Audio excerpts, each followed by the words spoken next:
ఒకసారి గరుడ శ్రీకృష్ణుడిని నాకన్నా భూమి మీద వేగంగా వెళ్లే ప్రాణి ఉందా ప్రభు అని అడుగుతాడు. అది విన్న సుదర్శన చక్రం నాకన్నా వేగంగా తిరిగే ఆయుధం ఉందా అని అడుగుతుంది. ఇది విన్న సత్యభామ త్రేతాయుగంలో మీ భార్య సీత కంటే నేను అందంగా ఉన్నా కదా అని గర్వంతో అంటుంది.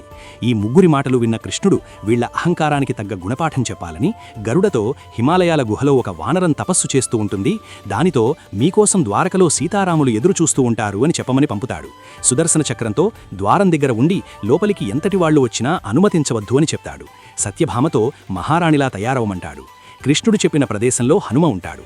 గరుడ ఆ మాట చెప్పిన మరుక్షణమే హనుమ గరుడ కన్నా అత్యంత వేగంతో ద్వారకలో రాముడిలా ఉన్న కృష్ణుడి దగ్గరికి వాలిపోతాడు.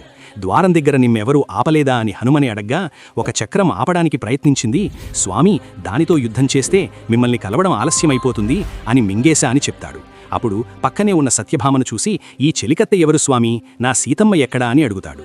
ఇలా శ్రీకృష్ణుడు హనుమంతుడి ద్వారా ముగ్గురి కళ్ళు తెరిపిస్తాడు. జై శ్రీకృష్ణ అని కమెంట్ చెయ్యండి.